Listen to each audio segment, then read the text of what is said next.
Hey guys, and welcome to another episode of Max Reads the Changelog for Unification, this time for the long-awaited new version / patch 7.3.7. It's been a long way to be here, but it is finally the time. Normally I'm going the changes from top to bottom, but in this particular case I want to highlight one thing most people have waited, of course, is now the full compatibility of the mod with Dawn of War Definitive Edition. And oh boy, this has been a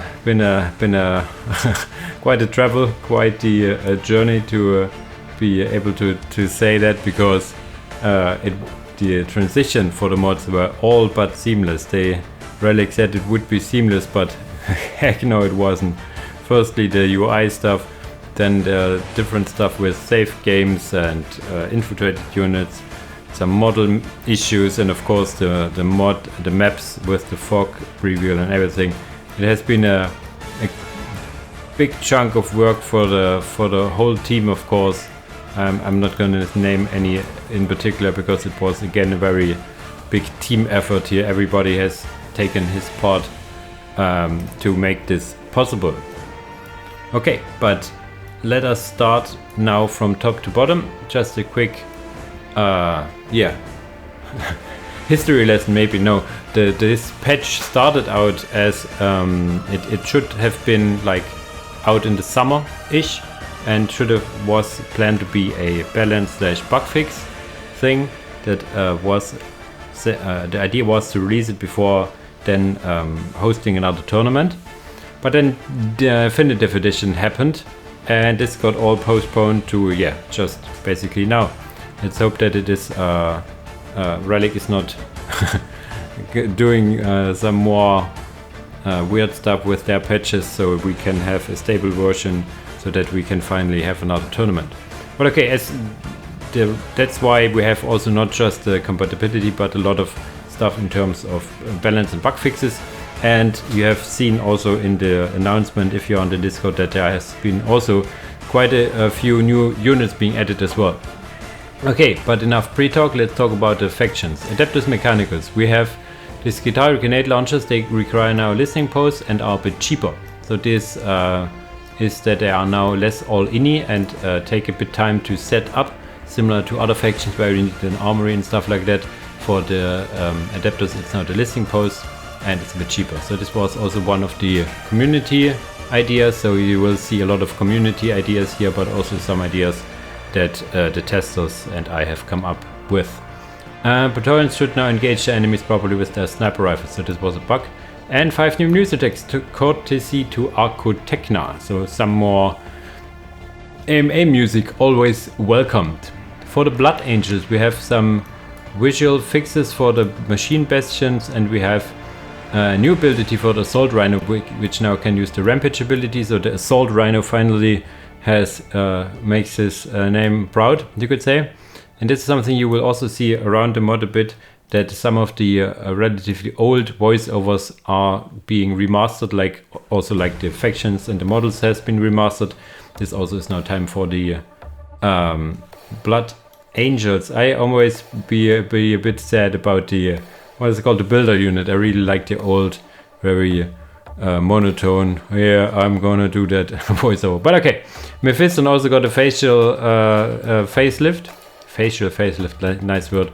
So he looks a bit better, and this is also something you see around in this patch, new version, whatever you want to call it, a bit like visual overhauls for some chapter specific weaponry that is like stat wise more or less the same.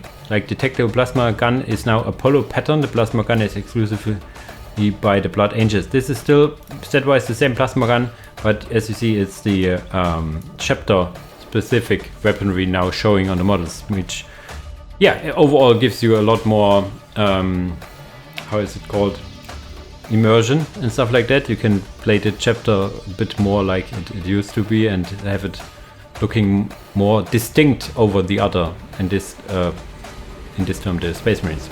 The Black Templars. Grimaldos requires a relic and thus no longer shares a cap with the normal chaplain, so he's more like a relic commander yet and not longer sharing with the chaplains. More heroes, always welcome. The HQ cap has been raised from 3 to 5. 5 is more or less the standard. And yeah, the Black Templars had a special, or have a special mechanic that their stronghold barracks reduce the cost of the Crusaders and ranged support squad. And this caps at 10, I think, and then you will get negative numbers which will crash the game. So that's why the stronghold barracks, how should I say, limit for HQ is now 2 instead of 3, so you can now have 10, which in turn will give you, I think, free Crusaders and very cheap support squads. But this is, yeah, it's more of a little gimmick you can have, mostly usable in survival, for example. Sorry. And the last stand fixed, bug involving squad having more members than intended. Okay. For the Chaos Space Marines, we have the Warp Smith that requires also now the Machine Pit. This is kind of in line how it is for different factions. I think Vostroyan have it also in some other factions where the special builder Marine requires the machine building to have it. So this kind of makes it in line with that. Yolanda is moved to tier 3. She's otherwise unchanged in terms of her abilities and stats. That's, I think, welcome to have her in tier 3 as she's more fitting in the tier overall. And yeah, no need to nerf her too much. So she's now tier 3, still requiring the relic, and is as awesome as always. The Chosen Champion is now affected by Purge 2 weeks. So this was some feedback over here that some of the Chaos Space Marine stuff, the tier 3 stuff, was a bit weak, or some upgrades were not affecting them. So you have this all here, like the Chosen Champion now is affected by Purge 2 week. The Chosen Combi Flame or Combi Plasma reworked to be more feasible for a tier 3 unit. And also the Chaos Terminators, you see that they are now affected by their special weapon research, so you can have up to 4. Remove the tier 4 requirement for the autocannons and reduce the price for the Plague Spheres and autocannons as well, to be more cheaply and available. And the Plasma Cannon, I think, still requires tier 4, I think, but is now tier 4 worthy in terms of stats. The Cyclone Missile Launcher reworked in accordance with the rest of the mod. This is something you will see also in Space Marines later on. Cyclone Missile Launchers was first reported for the Dark Angels back in the day to be too weak. Then they got adjusted to be feasible. Then someone noticed, hey, the Fallen Angels also have these Cyclone Missile Launchers. Yeah, let's... they should also have the same values. And yeah, for the CSM and S Space Marine, I think the values got just copied before the adjustments from the Dark Angels. So they still had like the very low damage from the Dark Angels Cyclone Missile Launchers from a few versions ago. And these are now all fixed in the sense that they are now actually worth their price to get. The Terminator Champion is also now affected by Purge 2 weeks, so they get in overall a bit stronger and more fitting for their tier. No adjustments to Chaos Demons, they are pretty fine as they are currently. Not a lot of feedback for them as well, so I think they are I think in a good place right now. Going now to the Dark Angels. Missing disabled icons for a Assault Terminator squad, so this is always welcome to have these little fixes overall. Then this was a thing also brought up in the community, that the Hellfire ability, I think it's from the Librarian, has a bit too high cooldown, so this more or less got halved, and Greater Hellfire also, so the cooldown is now, the ability is more readily available. The Deathwing Standard Bearer, Standard of Devastation accuracy bonus got reduced a bit, because yeah, like 75% more accuracy is quite a lot, 25 is still quite a lot, and will increase your damage. Accuracy is basically more or less direct damage buff, unless you already have perfect accuracy, which is like not the case for most units. Predator Execution Weapon upgrades for the Predator Annihilator Plasma Cannon range, engagement range. Engagement range is the range, I think, from which the unit will attack by themselves, if not ordered to attack. So the Plasma Cannons got a bit increased in range, engagement range, and their main damage has been increased. You see this Executioner buff in some other factions, Executioners as well, because they seem to be a bit weak for their tier and stuff. A new unit, this is very exciting, the Iron Ring Mammoth tank. So here's the explanation that the Mammoth tank from Command & Conquer is actually a nod to the Mammoth tank in the lore of 40k and not the other way around. So this is a tier 1 Titan, is available for all the different 3 branches, but most importantly of course for the Deathwing and Ravenwing, which lacked a tier 1 Titan yet. For the Power of the Battle Company, it shares a cap with Vortigern, so you cannot have 2 tier 1 Titans, obviously. So now finally a tier 1 Titan for all the different Dark Angel factions as branches. As I'm a little Deathwing fan myself, I'm happy to have a Titan now out for this branches. So for the Dark Eldar, there were some relic from the past that some in older versions the Hall of Blood was increased in cost. Nobody could really now understand why, so it got reduced to the vanilla cost. So this should be good for some early game Dark Eldar shenanigans. Going over to the Death Guard, there was an issue in survival with the version of Ulkair, which used some cap, which it obviously should not, because the survival reinforcement, the bonus units do not cost any cap. The Scorch Incubator, which is a thermo slug or the slag generator, somehow got like plus 60 and is now the standard plus 40. There were quite a lot of different ideas floating around in terms of the Dark Death Guard power economy when they were in the beta back in the day. I think this was one of the relics for that, so they are now to the standard. Both Demon Princes, Normal and Eater, now have the arm cannon operational versus Plague Spear, so this is also really nice that now these Demon Princes one by one get their arm weapons ready so they can use a ranged attack. They are still mainly melee, but can use the ranged in against air. I'm not sure about Plague Spears, but for CSM can attack air and stuff. So this is really cool. The edition model has received some slight visual updates basically to make it look good with Plague Spear. Moving now to the Death Core of Krieg. The Unwavering Seal from the Gold Eagle upgrade has been reworked in the sense that it now no longer is like model to model, but is a singular buff. So the thing with it was that each model buffed each model around. So the more units you had, the bigger the buff was, which is a cool idea. But if you think about how much different auras then were active and also like affecting the models, if it potentially increases the workload of the engine, which it isn't a lot with low model counts, but as Death Core of Krieg can field a lot of infantry, this somehow got out of hand and got some performance issues. So this got now reworked to have a singular aura basically that improves the squad from the squad leaders. So it got the buff itself is much higher, but no longer stacking up and up and up. So you can read here the buffs. It's more HP, more melee, less damage taken, squad damage output, mass increase, so that they cannot be chucked around, morale recovery, maximum squad morale and stuff like that. Squad capture rate also interesting. So yeah, it's a Gold Eagle upgrade, so not completely balanced, of course, for PvP. Soldier and Grenadiers grenade launchers normalized to HG standards, most importantly for the AoE, which was somehow a bit too high. And this is something I noticed in my games and replaced the Sniper Spotter. This was buffed, I think a few versions ago. In general, the sniper team wasn't used as much back in the day, but got buffed numerous times and was now buffed a bit too much.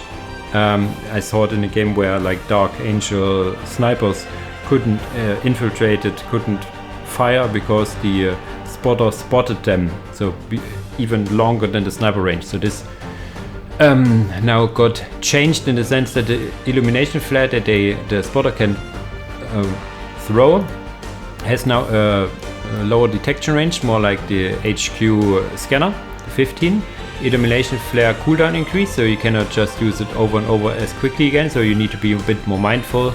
The spotter range itself got reduced a bit, and their keen sight as well, so this is most important to have, as I said, like the infiltrated spotter somewhere that spots other infiltrated units that are far away, and also got its cost increased because he's still very strong. Now you have to pay a bit more. The Basilisk Phosphax rounds has been reworked to thermobaric round. More destructive and effective than the old Firstborn rounds, but less than the Earthstriker shell costed. Okay, so this is a bit adjusted overall. All Krieg Pinnacle heavy stubbers are upgraded to the heavy stubber model used by the Grenadiers for consistency. So this is also, now that it's no longer, let's say, quote-unquote normal Imperial Guard heavy stubbers, but the heavy stubber model that the Krieg use for more immersion. The Watchmaster, Krieg Sergeant, Schutztruppen, Feldwebel and Jäger now for random chance to have a female variant, which is always nice to have. Remastered voiceovers for the Watchmaster, Grenadier, Trench Raiders, Engineers and a lot of different stuff. The Watchmaster and Feldwebel VRs are now include female variants to have also the voiceover for the female models. And a new add-on for the tank turret, like the tier 2 turret, which is one of my favorite turrets in the game. Twin-linked Gatling cannons, not compatible with the others, of course, very good against infantry and aircraft. And the new Kata unit, I think this show that, I do not think. Praetorian Selene, a special commander unit from the ongoing YouTube series. There you have the new Kata unit, always welcome. We all, of course, hope to see a standalone Kata faction somewhere in the future. A lot of people like Kata, so this is not confirmed nor neglected yet, so we all can but hope. Then you see a lot of different stuff for Emperor Sturgeon, because I was preparing the Emperor Sturgeon guide, which I want to do in this version, not the version before.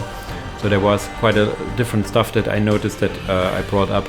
There was most importantly a bug for the party rover, which was changed that like back in the day it was like the party rover or the land raider stuff, you get changes depending on the faction you play against.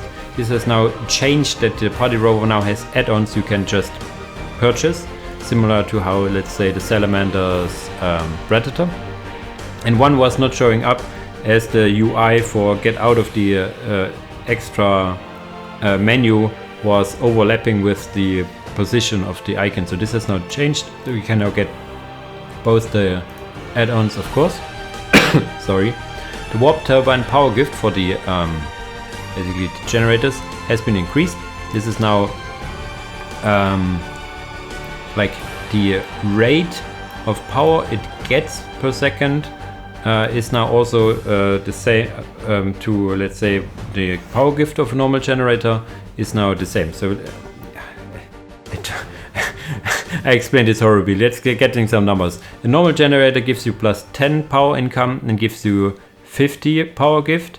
A warp turbine gives you plus 6, which is 60% of the 10, and gives you now 30 power as a power gift, so which is also 60% of the power gift of a normal generator. So basically warp turbine in all its stats for income is now 60% of a normal.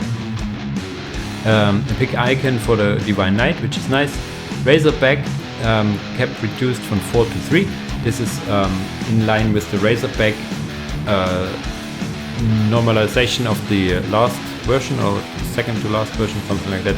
All Razorbacks are limited to 3 all around the mod. Historians do now not decrease acquisition rate at the normal counterparts. Do not decrease. Do now, I think it says. There was some historians that were not reducing the income as intended. This is now fixed. Pursuit of Perfection got reduced in price.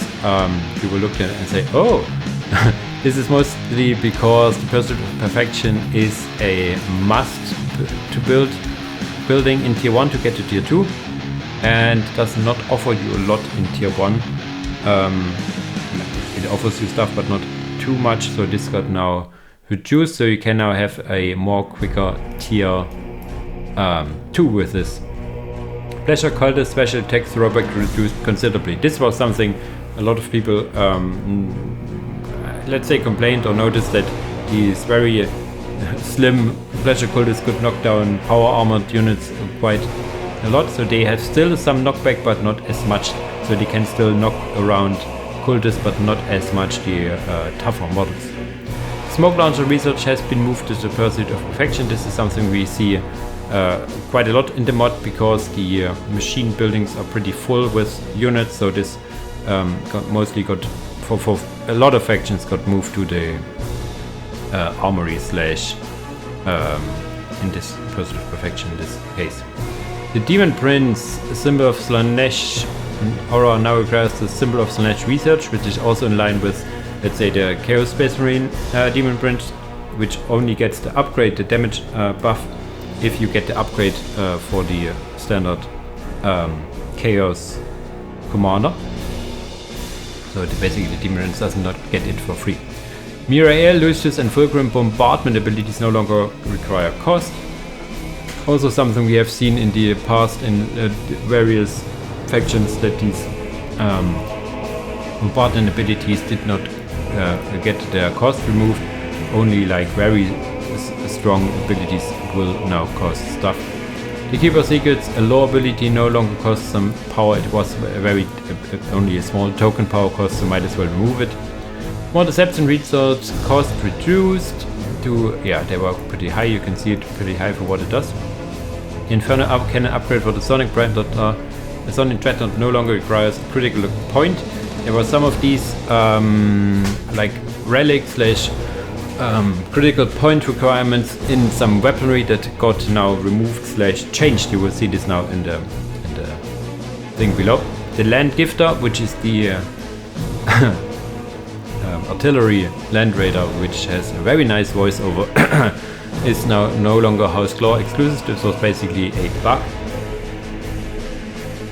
so you can get it now always if you go Lucius path. The Noise Dreadnought Glass Cannon upgrade no longer requires a relic, but requires a tier 4. The Sonic and Noise Dreadnought Plasma Cannons upgrades move from tier 4 to tier 3. The relic, they still require a relic. This has some law reasons that they are kind of rare, I guess, so they are still requiring a relic, but in general get are available a bit earlier. Resurrect Multi-Melter upgrade move to tier 2 and cost reduced. This was somehow, I think, a tier 4 multi-melter, so this now is more in line with different units. The House Divine Knight Ceremonial Mask is now all enabled by default. This doesn't sound like a big of a thing, but the thing is that it reduces the amount of icons you need to shuffle through in the Divine Knight. It has a hell of a lot of different weapon and stuff options, so this mask not being there helps with the readability and how to get the right equipment you want to have.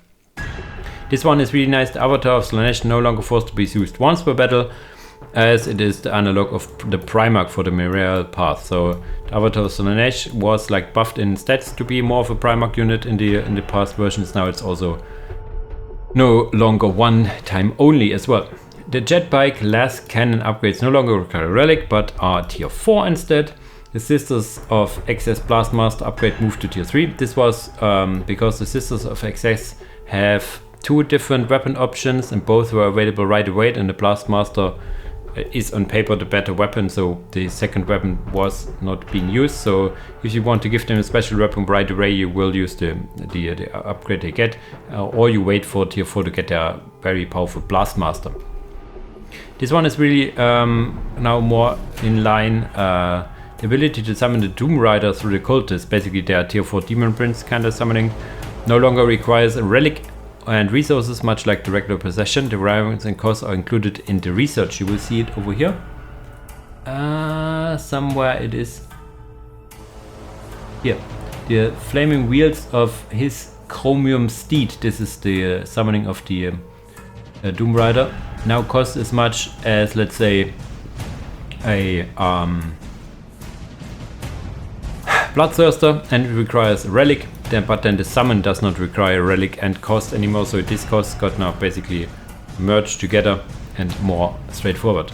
Volkite weapons of the Noise Marine Graph Gun no longer require relic, only they're unlocking research. Because for the Volkite weaponry, or a lot of Volkite weaponry, you would need the Primarch Gifts research, which in turn requires a relic, so no need to have the relic requirement also on the weapons. For some relic units it stays, but for some it got removed. Power income researches reduced in cost because they certain have a lower power income, so So this now makes it a bit easier to get more power throughout the tiers. This is also because you see here that this power reducing of the Pursuit of Perfection also gets you a little quicker to tier 2, and then power upgrades in tier 2 and tier 3 also do not cost any power anymore and are a bit cheaper, all to make up for their lack of power overall. The Intoner cohort for the Lucius branch now requires the Grand Mount of Hedonism. This is to make it the same as the Intoner for the Mirael path, which required the Defile Sanctuary, so they are now in terms of requirement identical. House Claw agents, so some nerfs to the House Claw units as I noticed myself that are pretty strong, because you can get them so fast. So this got now increased in the building time, the reinforcement time, and of their leader as well. So it takes more time to get the units. You can get them still very fast, and if it still is an issue, these values could be increased a bit more, most importantly the general production time, but for now let's see how it fares.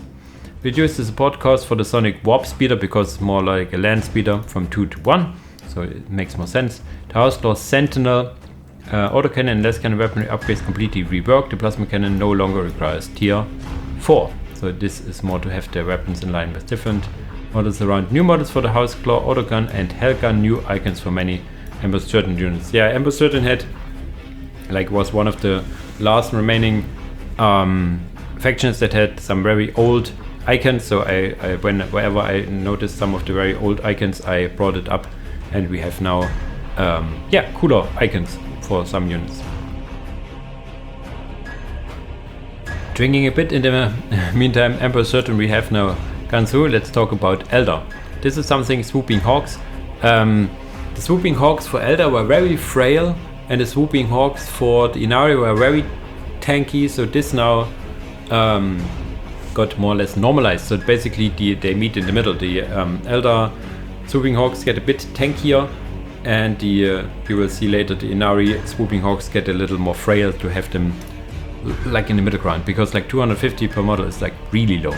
They have received a new voiceover, and as I said, they increased their HP and also the Exarch HP a bit higher now. The Farseer, the Farseer in the normal skirmish version, has now the vanilla cost. They had some higher requisition cost, similar to the Hall of Blood for the Dark Eldar. This was a remnant of the past. It has now been made to vanilla back again. And here are some cool changes to some of the commanders. Eldred is in the lore, I think, one of the most powerful psychos ever. So he got now his stats adjusted accordingly and is now a Primarch equivalent for the Eldar. So he requires tier 4, a relic and a critical. His HP got adjusted accordingly, and he has all his ability apart from the Eldritch Storm available right away without any of these Farseer researches.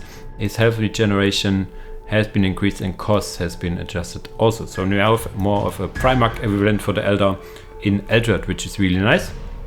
Similarly, Autarch Kalath, or however you want to pronounce it, was like a victory condition only unit. This has now been changed, that she's no longer part of a victory condition. So this victory condition is also no longer in the game. She got moved from tier 3 to tier 4 and requires relics. So she's more like a chapter master equivalent. So she has some more HP, and her equipments are now free in cost and are really fast to get. So you can have a very how should I say, a very customizable chapter master, which is nice. And in the campaign, the Eldar Wargear model now uses the correct updated model. There we go. Jumping to the Fallen Angels. So this first one is very important, because there has been many instances of people reporting that they are locked out of their branch selection for some factions if they play Fallen Angels because of their Souls mechanic with their Power Through Knowledge agents. This has now completely fixed, because the Power Through Knowledge agents are no longer using Souls but Faith, which does not interfere with other factions. So this has completely been fixed. And some other adjustments we have here as well. The Sorcerer's Soulfire ability has ability cooldown reduction reduced from to trigger the other abilities of Sorcerer has more often. Okay, not sure what this was about. Cooldown reduction, basically it's now a higher cooldown reduction for its abilities.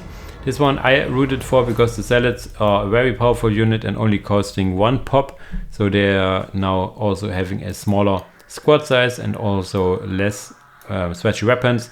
They still get 1 extra weapon for the extra weapon research. There was the all hands to the pumps research, which can be abused to be get you free units.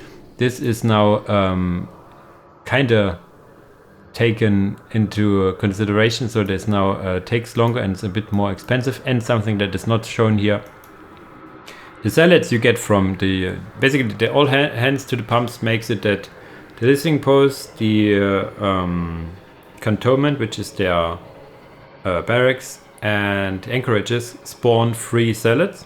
This is also possible if you like start a building and cancel it, then you get a free unit, start it, cancel it, and this could have been used up to now to get quite a lot of different lot of Zealots, but now the Zealots you get from it range from 1 to 3, I think, models. So if you use your micro in time to get them, fine on you, but in the meantime you will miss a lot of stuff that will be more worth your time. So it is a nice gimmick to have, or just to have it in case you get attacked and lose some units. Maria Astelan, there was some he had some abilities which had no requirements, but now his Mighty Warcry has the same as the Company Master Warcry. It's still a more advanced Warcry, but it's now you need to unlock it, similar to the Orbital Bombardment, which now requires the second Commander Research in the Cantonment, and the 2 Orbital Bombardments now share a global cooldown, which is also something we have had in the past, like for the Black Templar and other factions, that they can have an Orbital Bombardment, but different units can call it in. But as it's like in theory a bombardment from space, like having more units calling in orbital bombardments, you still have only the 1 station in space firing, so they can call it in, but they cannot call it in at the same time.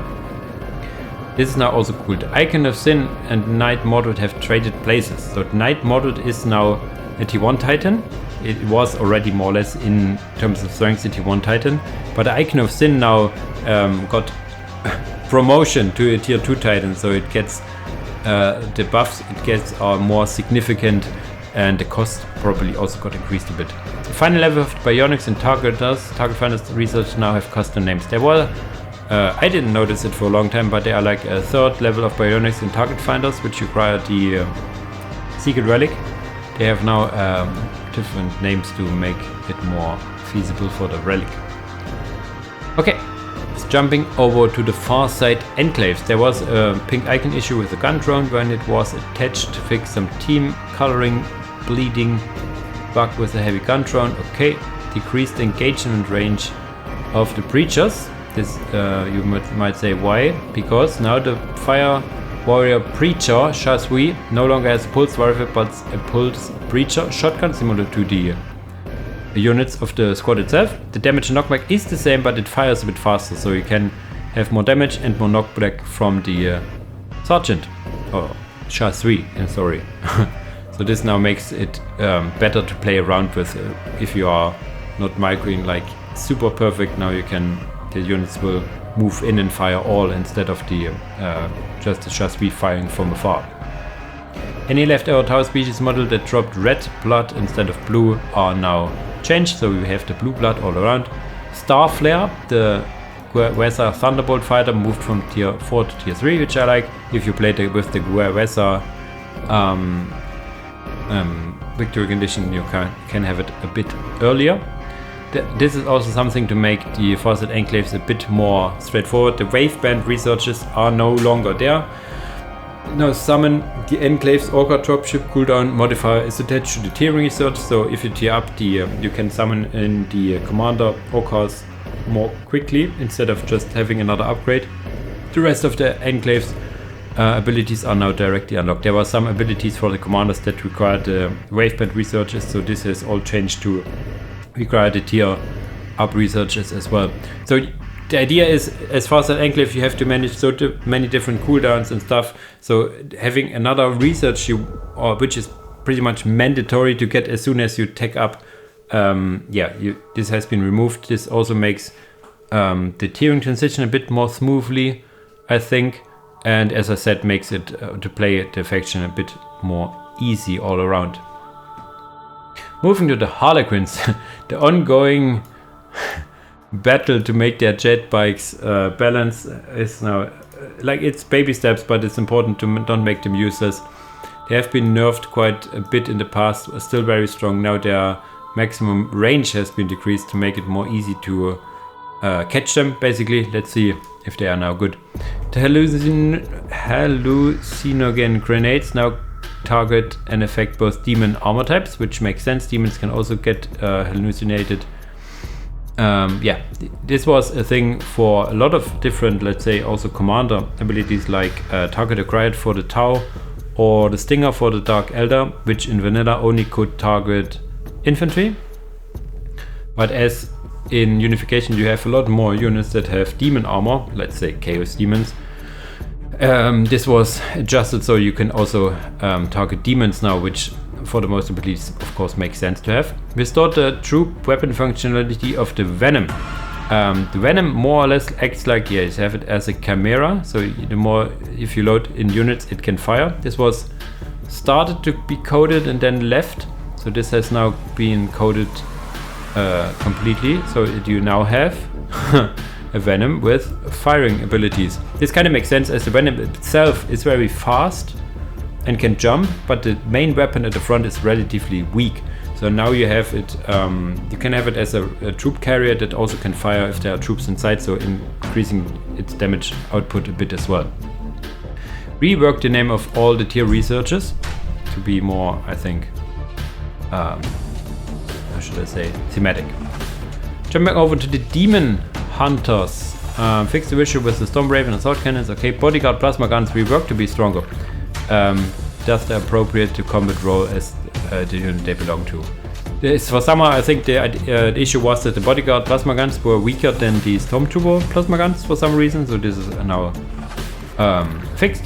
The Honor Guard Grey Knight Apothecary now used a normal Apothecary as intended instead of the Terminator version. The model was always having like a Terminator version, but the icon in global map was the normal Apothecary, so this is now fixed.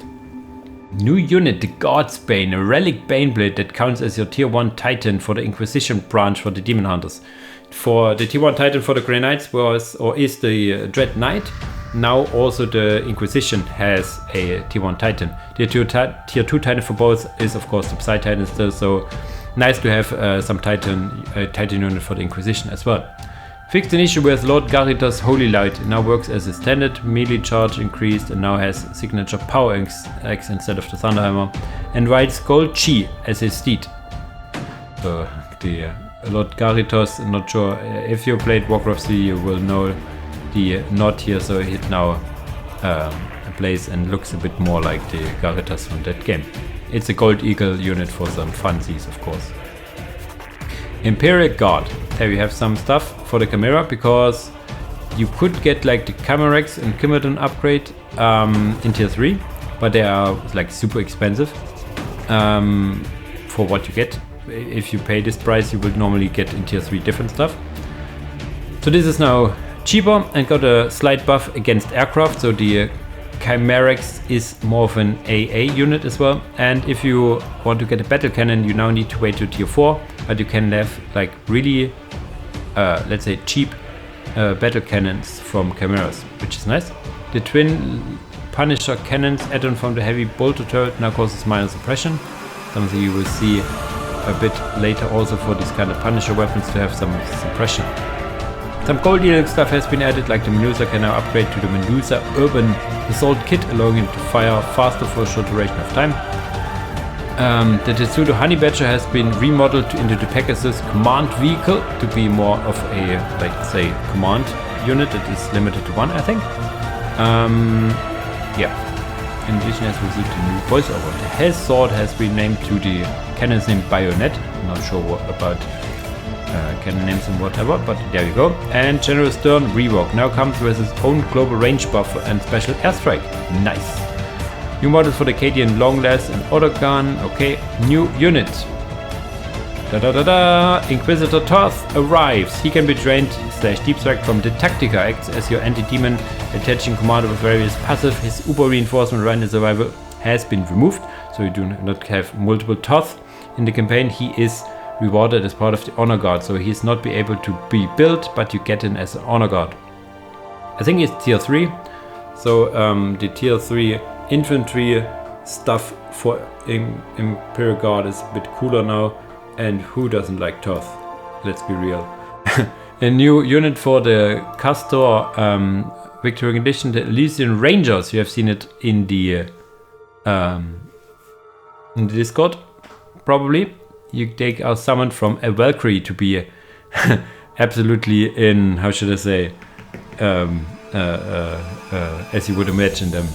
So the Elysian Rangers is a little kind of, you could think of it as a sneak peek for the Elysian Rangers, or that will come as an standalone faction at some point.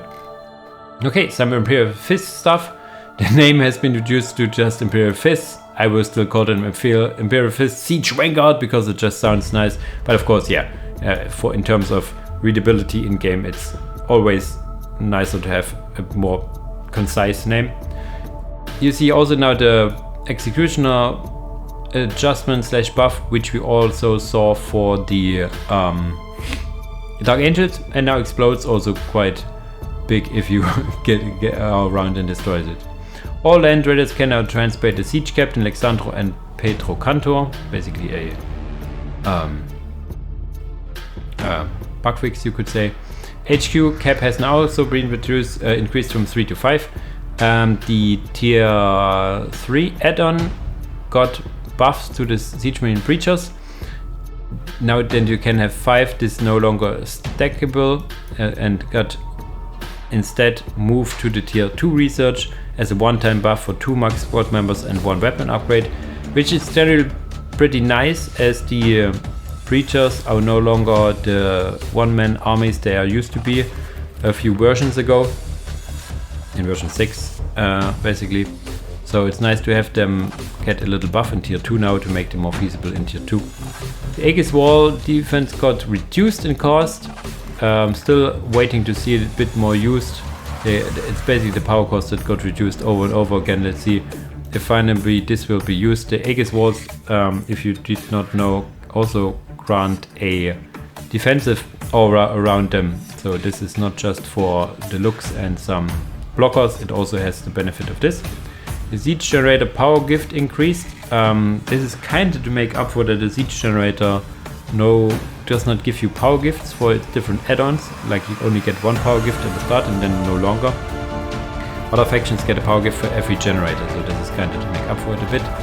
The Tactical Marines Heavy Bolter is now tier 2, which is nice, because yeah, in tier 3 you would get different stuff and not a Heavy Bolter, I guess. The Venom Dreadnought has been moved to the Orbital Relay. This is because one of the different stuff you will see shortly. The Centurions has been removed from the Orbital Relay. They are still available in the barracks. Something I have said in the past already, because you can get the Terminators and the Centurions in both the barracks and the Orbital Relay. Get like taking a lot of stuff. The heroes produced from the Chaplain has been moved to the Orbital Elevator. So this is why the Venom Platinum is no longer in the Orbital Elevator, but in the Orbital Relay, and the Orbital Relay need to have more space. That's why the Centurions are gone. So the heroes produced by the Chaplain no longer produced by the Chaplain, and you can directly produce it from the Orbital Elevator, which is nice. A lot of Crimson Fist stuff, some that I have shown in my Crimson Fist sub guide video already. So you had it as a sneak peek, and now you can play it yourself. The Master of the Sigil console has been moved to tier 3, which is, I think, good. We master Verso for the Stormhawk, and here a new unit, the console, the sniper basically from Imperial Fist is replaced by Captain Alessio Cortez. When the Crimson Fist victory condition is enabled while filling a similar role, he sports the different abilities and functionality. We have seen it or can see it in my little Crimson Fists mini guide / sneak peek. Matriarch Arabella Victorian Edition. Adjusted the refresh rate for the flame that she has to prevent excessive HP reduction, so this is basically buff. The transport type be changed so she can be transported but still takes 2 spaces. Lastly, during her resurrection phase she can no longer retrain her, so cannot have 2 Arabellas. There's also a new unit, the Predator Jaguar, replacing the normal Predator Executioner. It's a Primaris Predator that is a bit faster but not as durable. And of course different weapons. And if you have Crimson Fist and Matriarch Arabella enabled, you get a new unit, the Sacred Rose Martyrdom Rhino, which is basically a rhino which is filled with brims with explosives, like nuclear stuff, and if you bring him in closely and gets destroyed, you get a big explosion, which does not care if friend or foe. You can either click on it to bomb manually, or it will it will explode when it dies, basically. Very fun to use. Totally not balanced for PvP, obviously, because the Matriarch Arabella Victorian Edition is not recommended in PvP. The Crimson Fist is a different case. The Crimson Fists are balanced for PvP. For the Legion of the Damned, the turrets no longer count towards the Annihilation Victory, which is a bug fix, and there was some bugs with the Hell Knight weapons that has been fixed as well. Sadly, not a lot of stuff reported for the Legion of the Damned balance-wise, which I was hoping to see more, because there was quite the adjustments for their unit, especially to their tier 1 for the Legion of the Damned, and I was hoping that more people were trying them out and see if they're still too strong, or if they're now still too weak, or are they too strong now, and how they fare. I hope to add a little more feedback. I also hope that I would have been more time to play around, but yeah, my real life is kinda in the way for that, so yeah, still looking for some feedback for Legion of the Damned from you guys. For the Necrons, there was something that was you see, like a lot of Victorian editions has been retired, or stuff that is now more or less regarded as normal is now removed to make the load of Victorian editions a little bit smaller. Like the Necron pyramids, for example, are now enabled by default if you have the new squads Victorian editions. Their pylon has been moved to tier 3 and require is 1 per HQ, similar to the other tier 3 special turret / artillery pieces. You have it like the Imperial Guard Basilisk emplacement, or the Ork artillery emplacement, stuff like that. Imperial Fists, Hammerfall bunker turret, stuff like that. So this is now in line with that. Any references that could draw Nintendo's ire have been removed. CU, Pokeball, Victory conditions. Yeah, basically a reality tether device. Same in functionality, but yeah, it is dangerous to have some Nintendo stuff in your game, like directly showing like Pokeballs in this case. So this has been changed, which is more important than you might think. For the Night Lords, you see here now the Raptor Scout production time has been increased and the Furies production time has been decreased. So this is kind of the ongoing idea to make Furies good again. And Raptor Scouts are pretty good, so having them a bit slower in the beginning is, I think, okay. Like when Night Lords came out, the Furies was considered the stronger unit and everybody would go that. Then this got nerfed, and maybe nerfed a bit too much. Now everybody uses Raptor Scouts, and yeah, they should be more or less equal in sense of viability. That's why.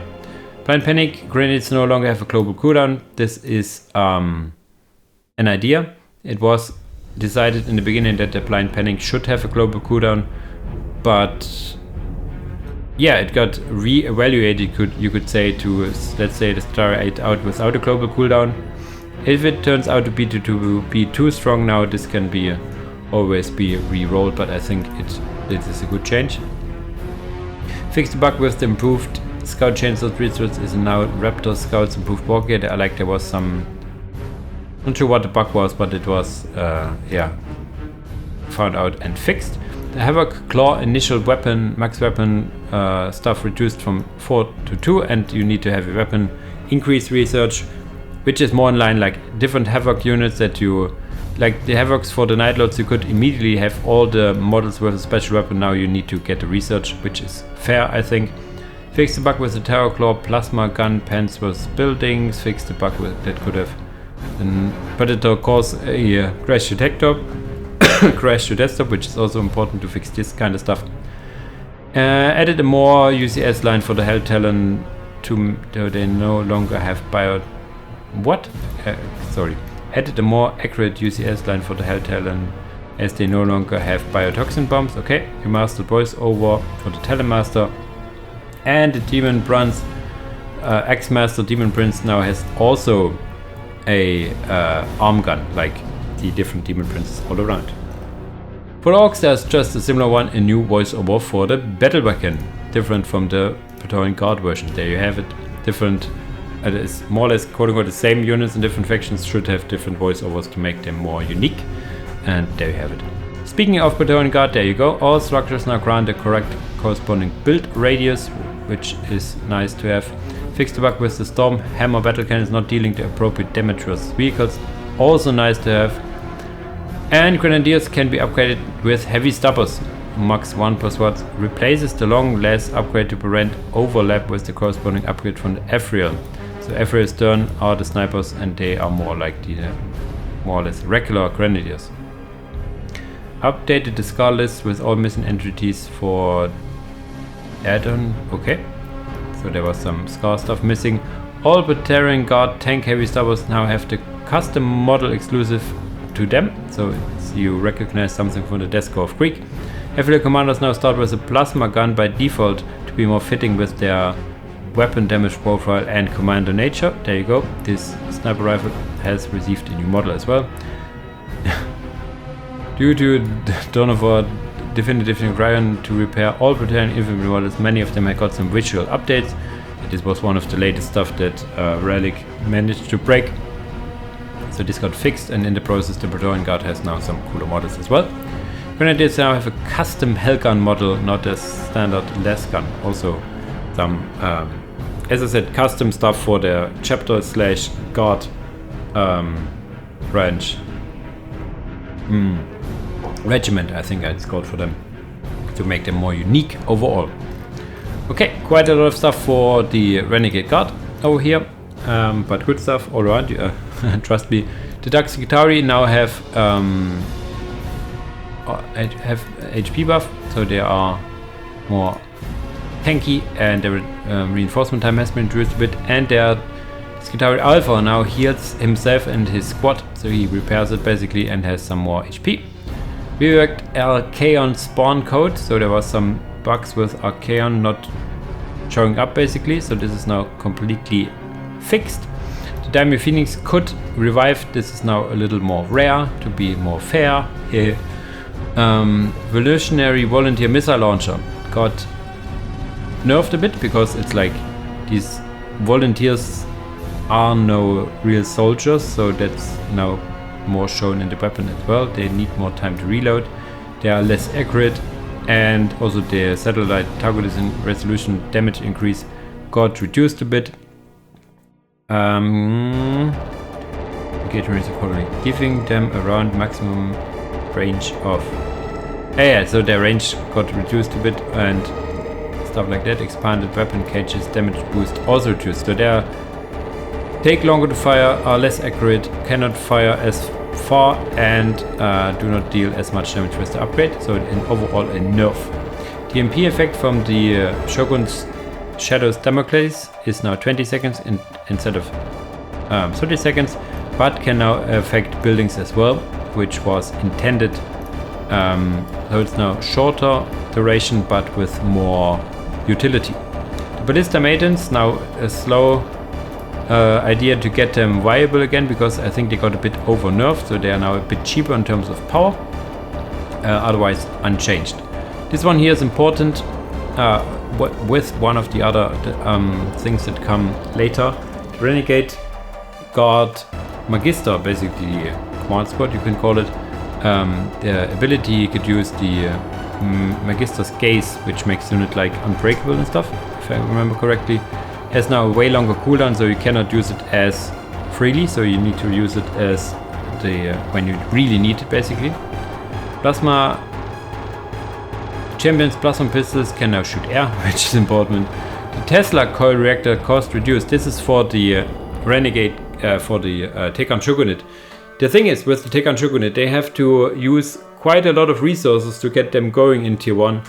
They need to get a special commander building, which is relatively cheap. But you do not get also the free squad cap increases with their infantry command and stuff like that. So you need to get their pop cap increases. You also need to get their Tactica to tier up and stuff like that. So a lot of different costs in their infrastructure, which is now lessened a bit, that their reactors, their generators cost a bit less.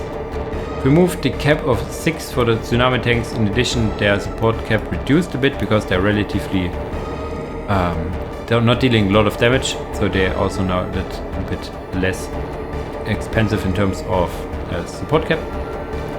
Reaction Grenadiers and Honor Guard versions are now affected by the expanded weapon cage, so they get more special weapons, which is nice. Renegade Tactica no longer counts towards the Annihilation victory, okay. And the 3 commissioned assassins no longer cost requisition. This was a leftover from a time when they were like permanent or in a different use, basically. Now they are timed and free. The Storm Call reworked and no longer cost any resource. Stun duration increased damage. This is from the Storm Column, I think, which is victory condition locked. The militia range heavy stopper benefit from the expected weapon cage research reduced. So basically also the same as you saw for the missile launcher. So the militias take a little lower damage, basically. Fixed the bug where the Giga Fortress each shot would cause power, which is also something because it was copied over from, I think, a Thunderhawk, where it has this kind of idea.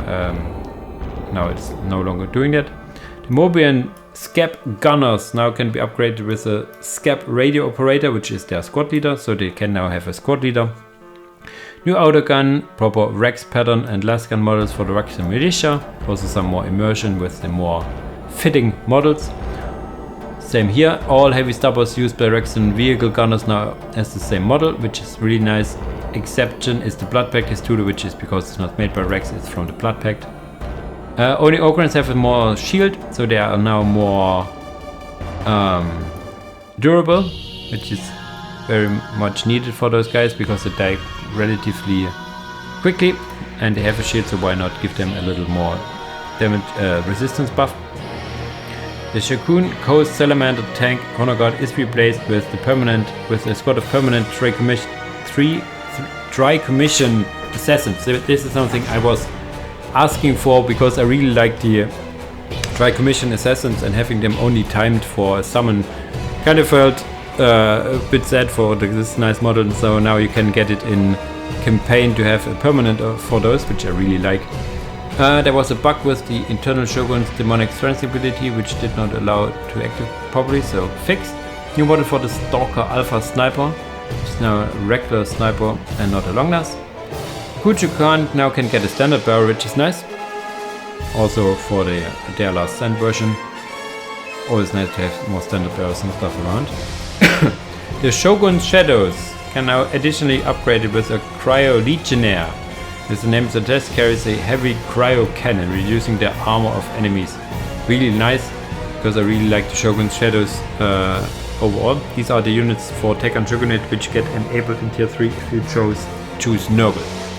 Remastered Colonel Benedict's Aktaran Laskan model, very nice. Over here also some more weapons models upgraded. Archeon Sarah is now more punished, has more cyber pass. Okay, Makoto has found your hair. There was some missing stuff. And a new unit for the Tekan. The Shogun Shadows Predator Vanquisher. A special Predator variant that has variable weapons and abilities depending on the Chaos Mark chosen chassis with the Lim Rust. I tell you what, this Predator is nice. I have to admit I haven't played a lot of the new units in the beta because yeah, real life is really taxing right now, and also have a little pet project I'm working on.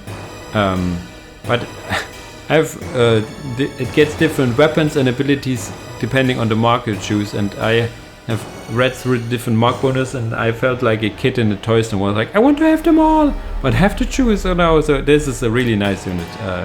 You're gonna like that one. And there's one more super special unit which requires some win conditions that has been added to Tigran. Can you find it? So I kind of know what it is, but I'm not spoiling the fun to find it. So yeah, try it out. Try to find it. It's really nice. It's also uses some very unique coding for some of its abilities and stuff. So yeah, if you find it, you will understand. Okay, so this is now the 1 hour mark. And we are halfway through. So I guess it's going to be about 2 hours. Raven Guard. Fix the visual bug with the Storm Raven's assault cannons. Okay, this is similar to another Storm Raven we have heard earlier. Fix the small UI bug with the Dreadnought weapon upgrades. I think this was because the Dreadnought weapons were like cycling through. You need to get the one weapon to get another weapon to get another weapon. This is now like you can choose right away. The thermal blastron generator income reduced from 50 to 45. They still a bit more. This is more like to play around with the income stuff they get from the generators. They have like increments of 15 and 45 is 15 times 3. So yeah, just a bit more. If this is too strong, we can always get it to 40. Very yeah, special and not good. Gets a big of impact, I think, but it's nice to have it more in line with the other factions. The plasma generator power gift increased, so this is similar to what we had for Emperor's Judgment, where for the Emperor's Judgment the warp turbines get less power. The plasma generators for the Raven Guard get more power. So they get 1.5 more power than a standard generator, so then they got also 1.5 more of a power gift, making sense. This is something here because the Raven Guard overall with their sprint and stuff are very strong, and the sprint to my mind was a bit too fast, so it was like a 1.5 speed bonus, so this is now a 1.25 speed bonus, and the duration is still 15 seconds, which is nice, and the accuracy malus applied is also still the same and is available right away. The level 2 research got removed, and the level 2 version now is their tier 3 upgrade basically, where you get back, quote unquote, the 1.5 speed bonus. The duration is still the same, but you do not get an accuracy malus, so you are sprinting and shooting at the same accuracy now. So this was made to make it a little more straightforward, like of course first of all a little nerf to their speed. It is still noticeable, the 25% speed bonus is still noticeable, and you can outrun melee infantry and can reposition faster, but you cannot just like sprint super fast around the map. You can then later in tier 3. So this is basically to make the tier 3 upgrade more viable, and also kind of nerfing their a bit too strong early game. The Camoleon line cloak, they're basically their invisibility, 15 seconds and 90 seconds cooldown, I think, which is still the same. Speed reduction as well. Still requires the upgrade in the HQ. Similar to the sprint, the level 2 research has been removed, and it's only one additional research in tier 3, which now makes it that you have a longer duration, a slower cooldown, and the health regeneration has been removed. So the HP regeneration didn't make a lot of sense, but the speed reduction is also removed now, so you move at the same rate and have it a little more readily available. No healing, however. The corresponding researches has been reworked accordingly. There was also some... Yeah, this is only one line, but this was quite a hassle, I gotta tell you. The title building is now renamed to Kiva Forge Heavy Assembly, kind of making them more in line with the Kiva Forge for the vehicles already. The Librarian Codicer abilities remade. Okay, not sure what this means. I think there was some updates, but I haven't used them myself. Shrike ability descriptions and icons remade. Some visual improvements for the Eliminator's silenced bolters, so they're more low or accurate, again for more immersion over here. And a new unit which regards the Archaeon Victor Conditions, the Chrono Legion Task Force. As it requires Archaeon, is not balanced for PvP, but nice nonetheless. Salamanders. Fix the bug with the Primaris Infernus firing on the move animations. Okay. I didn't notice it myself, but always nice to have some fixes around. This is like a quick tangent here. It's such a large mod with so many different models. Like a lot of people give good feedback, and some people are like complaining that some very niche unit is not fixed and stuff. This is just such a big mod, so stay patient. Everything is monitored as much as possible, and I think for what we have, it is, in terms of quality and balance, the golden standard. I to my mind, like no way you're gonna play vanilla if you have played Unification for a bit. my opinion here. Sister of Battle. Saint Sylvana Airstrike is now passive, so this is kind of cool, similar to the Imperial Crimson Fists guy, with which uses these airstrikes passively. This is also now true here. The Seraphim's Inferno Pistols got reduced in cost, so these Inferno Pistols for the Seraphims and the weapon were enabled in the campaign, but not in skirmish. In the last update they were enabled in skirmish as well, and the fear was that they would be too strong, because Seraphims overall are pretty strong already, but it turned out that the cost was way too high for what they provide you, so the cost got now reduced. Now this should be a viable option. The Castigator Twin Lass Cannon no longer requires a relic, which is nice. And the Honor Guard version for the Penitent Engine is now a Anchorite Mortifier, receiving a new custom model, which is nice. Replacing the third Holy Terror Missionary Edition, and now part of the Tier 3 Survival Reinforcement. So now we have a Honor Guard Penitent Engine, which is really nice. Jumping now over to Space Marines. First of all, we have the Executioner buffs we had for Dark Angels and Imperial Fists before. There you go. The Chapter Master Gabriel Antlos got his cost increased a bit, because he's like the Chapter Master, so he costs a bit more, and his health got reduced a bit, as he's quite mobile for Chapter Master as well. One thing I told you from the Chaos Space Marines already, the Determinator Cyclone Missile Launchers have now been basically buffed to be more viable.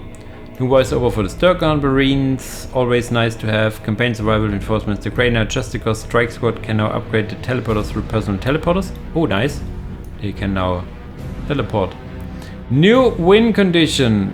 Ding ding ding ding. The students are no longer survival exclusive, but enabled through an own victory condition. The Talents of the Emperor, available at Tier 3 and later, of course, Tier 4. You could require a relic and a critical point, and then you can recruit Custodes quite a lot. So, people asking for Custodes, this is your update over here.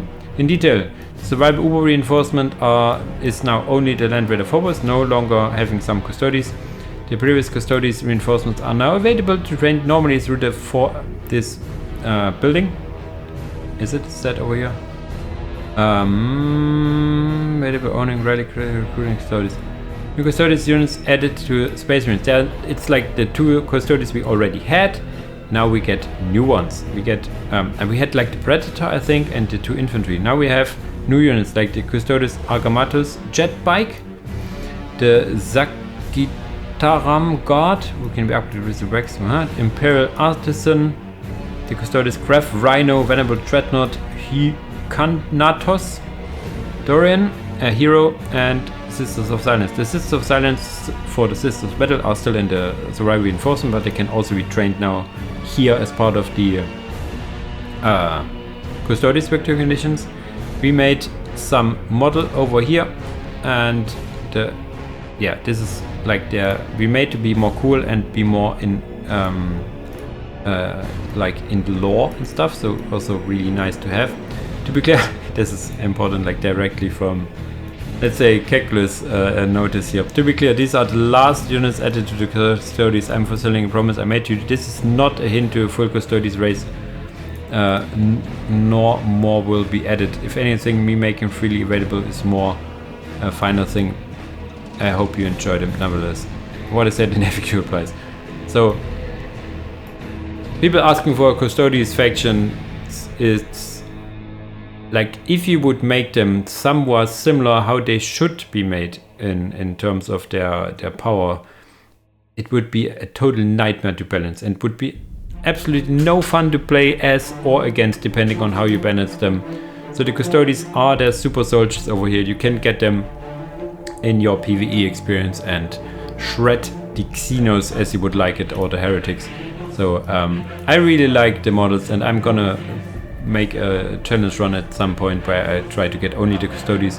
I get to Custodes fast and then only use Custodes and mob the floor and stuff like that. I'm looking really forward to play around with this. Okay, moving over now to the Steel Legion. Their HQ cap also being raised from 3 to 4, which is quote-unquote standard.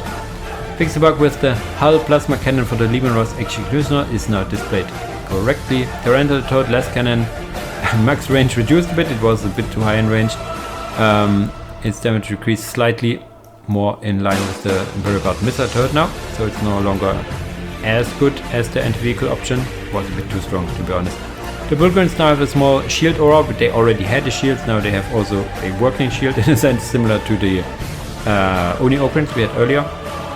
A new unit, the APDS-6A Defender, a less destroyer variant of the Chimera, replaces the normal laser destroyers and our fist branch, same weapon, considerably less health and costs less. So basically the laser destroyer, remind me if I'm wrong, or is it just a replacement? I think it is, yeah. More fitting to the Steel Legion, however. New model for the battle rifle for the Legionaries. The weapon sets are the same. Oh no, have been reworked to more fitting as a battle rifle. Additionally added proper riser pattern lasgun model. There you go. To the lasgun. Likewise, the storm troopers now have a proper new model for the riser pattern hellgun. The old wasp pattern remains as a variant. Okay, nice. Okay, some Tau stuff now. We're getting along. We are getting yeah, farther and farther in the changelog here. Fixed a UI bug with the we now can recruit it normal without requiring the Orks research. So there was some stuff that disabled them from being enabled. The Ghost Kneel drone add-ons are now available for both branches, like the Ghost Keel big battlesuit is the only one that is available for both branches, and before, like, all the different weapon options and drone upgrades required to have Mont Car. Now you can have the drones even if you go for Kauyon, which is nice. Drones anti-turret HP increased a bit. It was one guy asking for it, and as he was asking nicely, it was listened to. The same stuff for the breachers as we had for the Farsight Enclaves, so that the breacher Shaswi has a breacher shotgun, which makes it that it has the same range, so you can micro it a bit better. Has damage knockback the same, but shoots a bit faster. Also the same with the blood decals, that is now all blue. Something here for the expanded auxiliary weapons cage. It still requires the pulse rifle upgrade, but is now considerably cheaper and faster to get. So this should help you if you go more or less Guaresa only. The Arc Tower has been moved to tier 3. This is their special turret thing, so it's similar to the Necrons. You see it has been moved to tier 3, limited to 1 per HQ, and max range however increased because it's like a big turret now. Was already big turret, but now is like in the sense like the Hammerford bunker turret, the artillery press and stuff like that. Sniper drone suicide timer, so they are now actually dying as intended in 40 seconds instead of like more or less never. 1200 seconds is quite a lot. Crude Carnivore Alphas, the Honor Guard Carnivore upgraded with their weapon, which was not enabled before.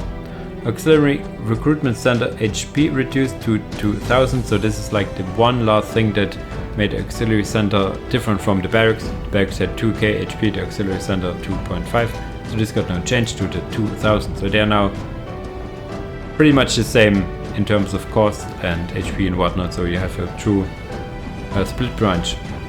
The broadside battlesuits had an issue in the sense that their healing aura you get later on is not only protect on themselves but also for units around. This is now be recoded to be only on themselves as intended. Also true for the Honor Guard version. The Crisis battlesuit squad cost increased from 2 to 3 because they're now like no single models but a squad. They are now requiring a bit more pop. Breacher team got reduced in power. That was a question from someone in the community if they could be made a bit more cheap. In power, I think this is okay. They are in tier 2 still, of course. Decrease the maximum jump distance from the Delta Scout. It could more or less jump map wide. Now it has a more normal jump. The squads can upgrade their Volkite disintegrator.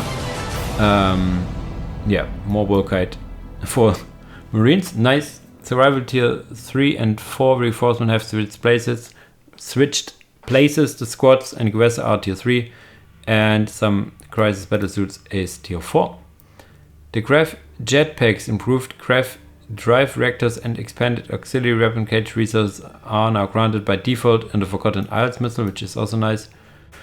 Libra has been moved from tier 2 to tier 1 Titan. And there's a new Gewässer unit, the Dune Riders, summoned from the Crude Shaper. And one funny unit here, the Rainbow Warrior Mercury Ral Olantai, sorry for the name, is now enabled a friend of Libra. There you go. Moving to the Thousand Suns, the Siege Cultists. Yeah, the Siege Cultists were more or less had the issue that their special weapons are only available in tier 2. This is still true for the grenade launchers for them, but the Flamer is now a tier 1 weaponry if you get the Dark Library. Also, their special weapon count increases if you get the Infernal War Gear, which is their special weapon research. The Dreadnought Twin Autocannon has been moved from tier 3 to tier 2 and reworked to be more similar to upgrades across the mod, and their Twinning Glass Cannon reworked a bit as well. I think the issue was that the autocannon was later available than the last cannon but was weaker, so this has now been adjusted so the Dreadnought to have more like a real option now. Definitive Edition, the new experimental style UI is no longer supported because it would be like a big hassle to make it work for the Definitive Edition, so it is like nobody really uses it, I gotta say, so this is more classical version instead. Yeah. A voice over for the Rubik Dreadnought, which is nice. New model for the Scarab Occult Terminators, which is also nice. And new units, the Numerologist, which is basically a Warpsmith, but requires tier 3. Tier 3 is good for him, or is more or less needed for him, as he has a pretty good side weapon. He has like a Volkite weapon, I think. And there are Sekata robots, battle automata from the Thousand Suns, and also requiring tier 3, and there's I think the Numerologist to be on the field, and they also heal only if he is on the field. They heal relatively quickly, but yeah, only if he's on the field. If he's not on the field, they have no natural regeneration and cannot be repaired. For the Tyranids company, fixed the melee of the Longfangs not having any pens, so this is now bug fix for the Tyranids company. And of course the Tyranids company, their models got balked by a Definitive Edition upgrade, so this has been fixed. Okay, jumping over to the Tyranids, there you see some adjustments for those. Definitive Edition changed the UI so that their special UI has been changed to have now a main production building and an auxiliary building, replacing the drop hive and drop defensive bio buildings. Basically, you now have 2 buttons and like less buildings in one UI basically, but you still have all units available nonetheless. Sporemans now have a own special selection as a fix and no longer use the Necron Scarab one. Okay, there you go. Fix the bug with the Tyranid turret starting with rammed weapons. Yeah, this was They used to start with random weapons. This was intended to be changed to be more like you get it and then you can get an anti-vehicle upgrade. But this functionality was still there and now is like fully changed to be as intended. The Ripper Swarm squad cap increased from 3 to 4 because the Rippers in my mind got not used a lot and also function more or less like a skull probe but a bit better. They are like detecting and stuff, so this kind of made the idea to have more of them. Carnifex and Hive turns Barbed Strangler cost increased, a very strong weapon. Now you need to pay a bit more. Still monitored, of course. If it's too strong, then there might be some adjustments along the way. Hive turned Lash, Rip and Bone Sword cost reduced as it was like never used, so it's more what should I say, cheaper, so you might as well get it if and try it out. Jones is acting strangely, no longer works on demons because which demon really is called Jones? Like really. It's now only usable on infantry. You could like use it on greater demons and kill one click kill greater demons, which is fun at first, but then of course a bit too powerful, of course. The warp field ability for the Hive Tyrant now requires the Trigon Warren, basically tier 4 as intended. It got buffed in the previous version, but also now moved a bit farther in the tech tree. Some buildings HP changes, because the buildings, like all the main buildings for the Tyranids, have all 1750 HP. It's basically, I think, a copy-paste thing. Now the tier 1 buildings have a little less health, with 1.5k. And the tier 4 units like the Dragon War and the Capillary Tower now have more HP. And the Magma Vent, which is their, how should I say, Thermoplasma Generator equivalent, is now also has less HP and it's easier to kill. Spore Chimneys, something I was a bit rooting for and explored in the code, not in the code, but testing a lot. The issue with the Spore Chimneys, if you have like a large map in campaign and anywhere else, the first one is relatively cheap, but the cost explodes quite a lot. This was changed now. The cost increase has been reduced, but the initial cost is higher. So for the first few Chimneys, this more or less evens out, but on larger maps where you can get more and more of Spore Chimneys, this should now be able to get you those a bit more easy. Also the cost for the second add-on reduced. I think, yeah, it reduced a bit. I'm not sure if this is still the case or if it got changed again. I'm not sure. There was some iterations. Because the main thing is here. Reduced influence income from 2.4 influence to 1.5 influence. The thing with the influence income from buildings, from Spore Chimneys and your HQ, is that it caps out at 10. So if you get like 4 Spore Chimneys, unupgraded Spore Chimneys, and your HQ, you're more or less capped already. So there's no real incentive to upgrade your Spore Chimneys, and it was a bit too strong overall. So now you actually need to upgrade your Spore Chimneys at least once to get you your maximum plus 10 influence from buildings. I'm not sure why there's this limit in, probably something Vanilla also had, but for it kind of uses faith, and the faith income from buildings in Sister of Battles only from the HQ, so not sure why this the plus 10 is there, but there you have it. You can cap to the plus 10 influence, but you need to get more resources to get there. So yeah, really much needed update.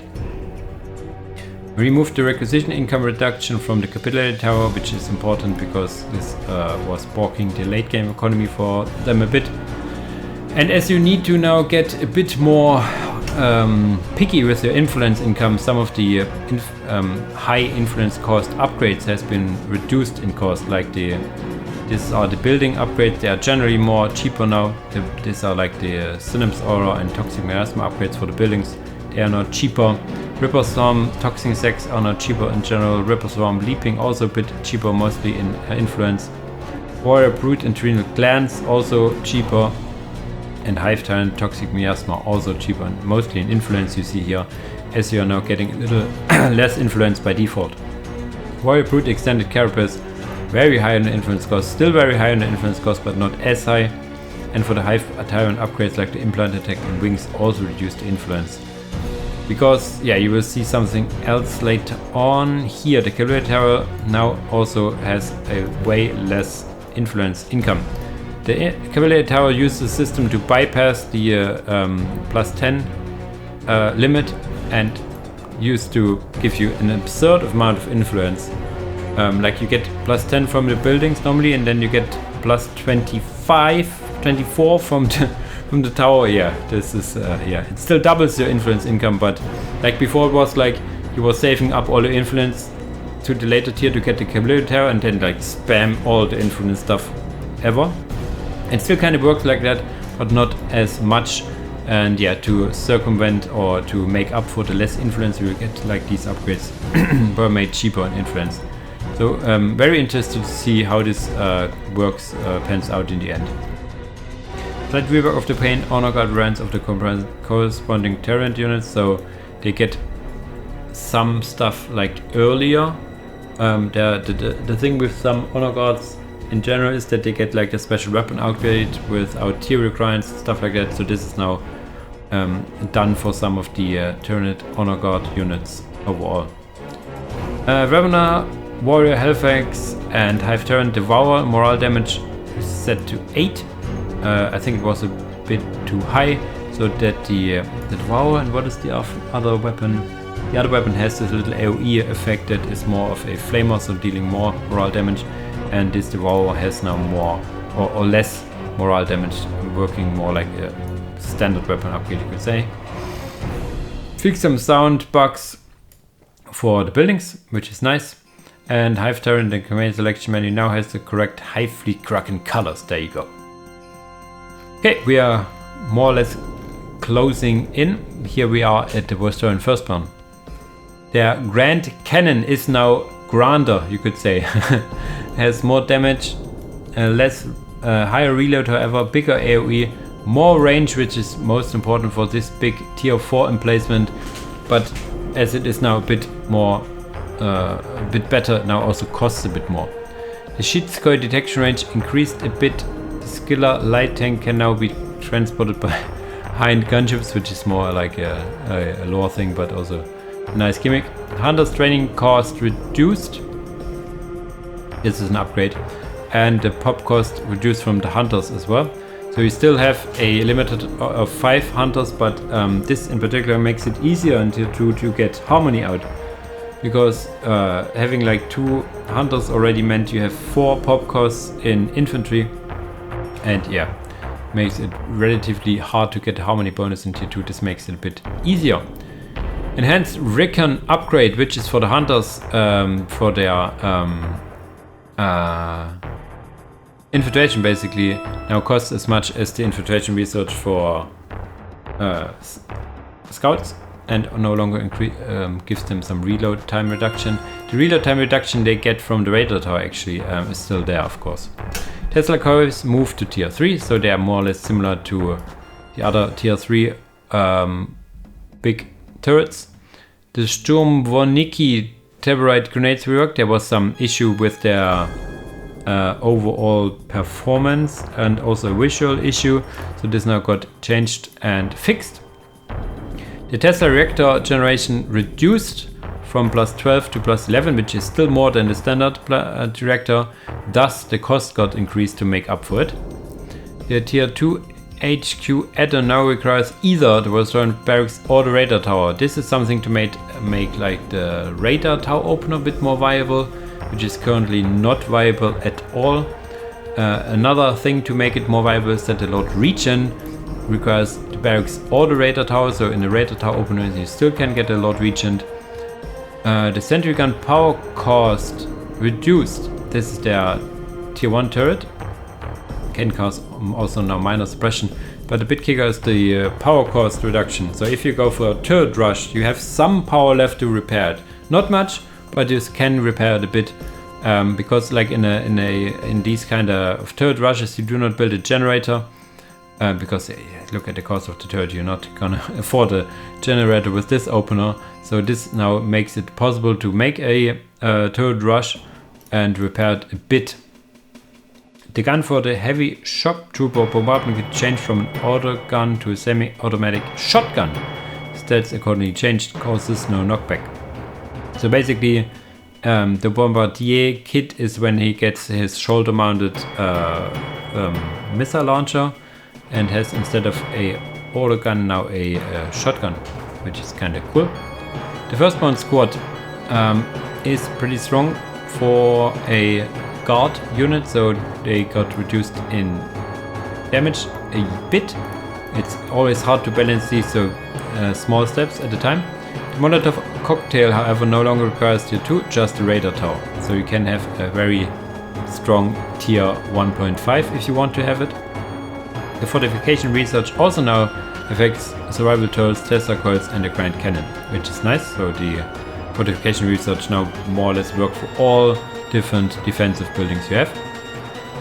The Infernos got changed a bit, that the Let It Burn ability is now moved to tier 3, which is similar to the Hellhound Let It Burn ability, so this is kind of fair. And the Cryo Cannon, which is very strong, now requires relic weapons research and harmony, also making it, as it is intended, more of a harder to get basically upgrade over here. Increase the squad hold capacity of the Praetor. The Praetor is the tier 2 Titan unit, which is meant to produce squads in the field and be like a troop carrier, so now can it carry a bit more. The Pegasus, Stonehammer, Banehammer and Proclivity tank now have gained remote controlled pintle heavy stubbers, acting like a tank heavy stubbers as the rest of the godlike factions. There you go. More heavy stubbers are always nice, I guess. Fire support lieutenant has received a new anti-tank sniper rifle, replacing her long last stats accordingly. So she's more of a anti-tank now instead of anti-infantry, which is cool. Update the naming scheme for all Vostroyan Firstborn vehicles, include their full names. Okay. Some remastered VO for my good old friend Anton Volkov. New model for the spy plane, detection ability from the Vostroyan Citadel. Ah, okay. Interesting. I liked it. KD reinforcement. Now some cool stuff over here. New unit, the Polaris medium tank. This is something I showed in the Vostroyan Firstborn guide, which is like a cool new tank for them. But they can also get, if you get KC reinforcement stuff, Vostroyan conscripts, a mix of Krieg Schutztruppen and conscript of other guard-like role. They require the Lord Regent to be the present, so really nice to have like in survival. And yes, KT is like not balanced for PvP, but having also some new cool units for those. Some stuff in survival, the reinforcements got changed so that you now use these units a bit more, so the conscripts are now in tier 2. The 2 Desolator squads, a new squad of veteran conscripts, okay. Armored raid, ooh, okay, so we now have only conscripts but also veteran conscripts, I liked it.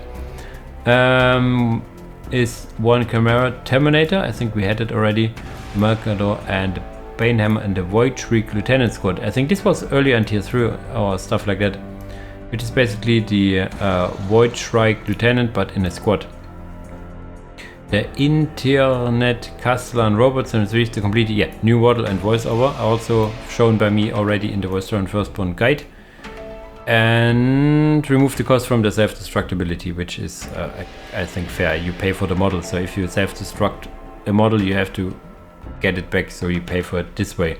No need to have an additional cost to exploit it. New units, the Pion Heavy Artillery, a relic artillery vehicle carrying a Hellbreaker artillery gun. I've only seen it, not played it yet myself, sadly, but it looks really nice. The Skitai Vanguard, they require tier 3 and harmony, so more nods to their close link to Mars.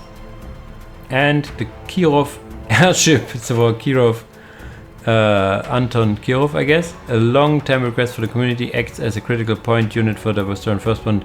Do not require harmony, but does get affected by the Black Sun research. Black Sun is, I think, the nuclear weaponry research. So now we have a critical unit, critical point. I think this is it's called special tank unit for other factions. I think if I read it correctly, critical point unit means that it's similar to, let's say, the Imperial Guard last destroyer unit, which also requires a critical because it's similar to a tier 4 tank, but it's not meant to have be a relic unit. Not have played it myself, but I have seen the model and seen it in use. It's really nice. I hope I get some more time when the upgrade now hits to play with you guys and looking to use these cool models now. Witch Hunter update. Some very much needed upgrades here along the line. You will see it. The Frateris militia cell is now required the Arbeits heavy weapons research. This is mainly for survival, so that the HQ has at no time more than 12 icons showing up. Shrine of the Militant Order costs reduced in power, and you will see it a bit later here. The Seraphim costs reduced in power as well, so you can now open 2 Seraphims if you open with no generator, which is really nice. This was a thing I was hoping to make available for you guys. The repair research is now available to both branches. This is mainly to allow the Sentinel to repair itself with the ability, as the Sentinel is available, of course, the power lift, I mean, for both factions, so this is now cool. So you can now also repair itself now.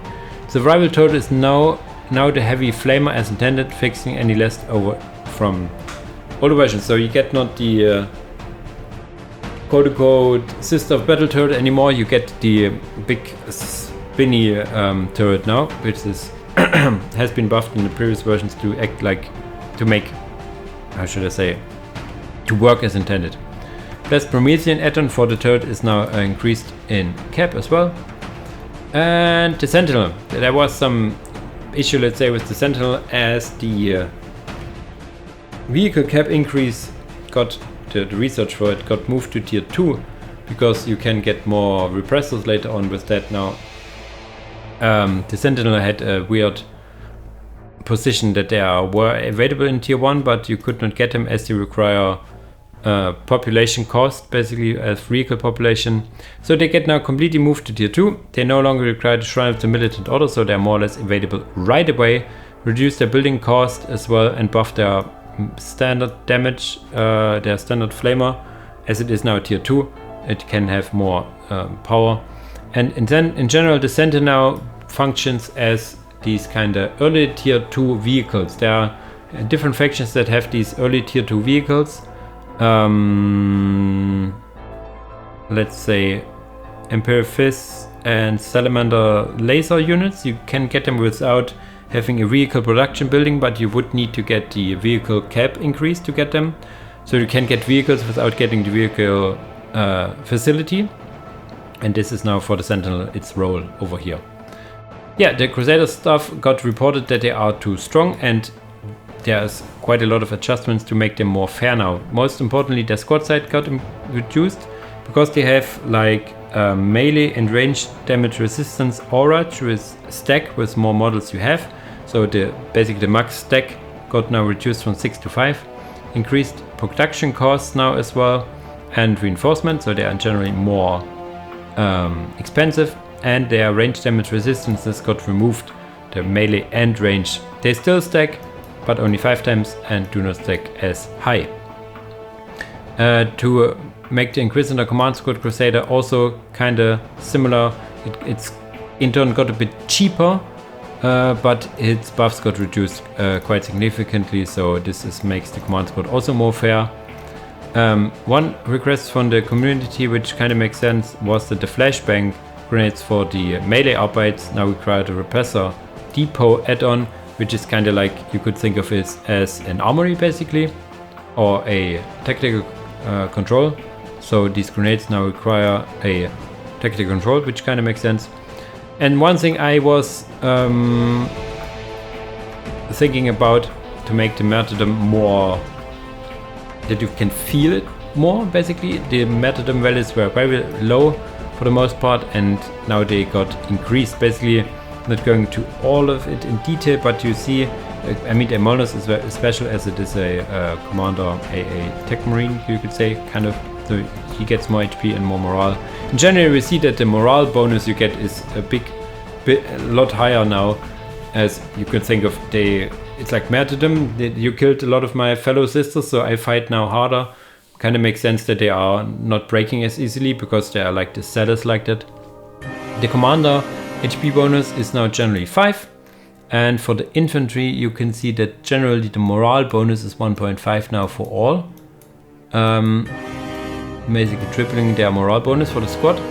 And for the HP it is mostly buffs or stays the same, but the veterans is now 2. For all the veterans the HP bonus is now 2, which is cool. And then for the HP bonus for the squad for the battle sisters it is still 0.6.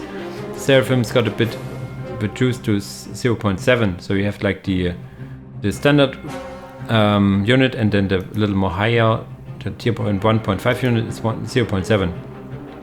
The Celestians had, I think, 0.7 as well. Oh no, 0.8 because they're tier 2. The Sephirim now got 0.9 because they're a little higher in tier. And the Repentia gets 1 because they're like a melee unit. And the Retributor, as they are tier 3 unit, also get a bit more. And these are the, I always call them the Shield Maidens. As they are melee unit, they also get now a bit more HP per counter. So not like big buffs overall for the standard units, but I think noticeable now, most importantly in the morale department over here. Let's see if you guys kind of notice it now a bit more. The Hunter Killer missile ability for the Land Raider Redeemer no longer costs resources, which is something that has been done for multiple Hunter Killer missile abilities around the mod. The retinue of the Covenant Sanctorum Prioris Palatines no longer require a critical point. Like I call her what I called the Palatines for the what is it called again? For this battle it's the old man, and for here it's a actual sister. She has 2 retinues, and like the main squad no longer requires a critical, but the squad members still had 2 critical location requirements set in the code, so now this is kind of fixed, you could say. The Scion Tempestor no longer requires Victory Edition. This is the squad leader of the Scions, so this is basically also a bug fix, you could say. Fix the bug with the House Verdun Imperial Knight Iron Shield. It's now working as intended. This is the tier 1 Titan for the Witch Hunters. Both Living Saint Celestine and Lord Kamasov now are considered relic heroes instead of regular relic units.